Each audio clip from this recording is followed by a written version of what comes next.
Welcome to SideHustles.com.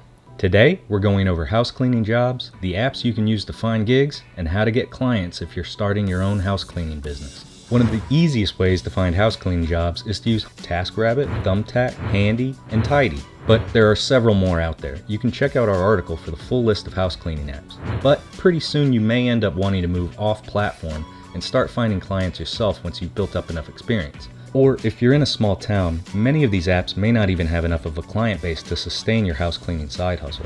To find long-term house cleaning clients, you'll need to market your services in your area. One super simple low-cost method is to create flyers for your house cleaning services and start handing them out door to door. You can find printables on Etsy specifically designed for house cleaners.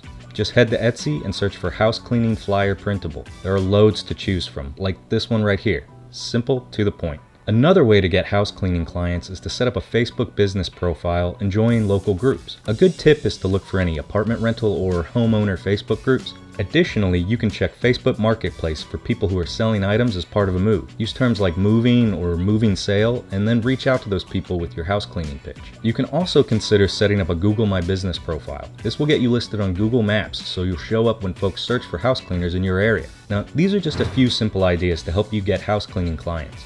For more information on how to start a house cleaning business or to check out more house cleaning job apps, you can visit us at sidehustles.com.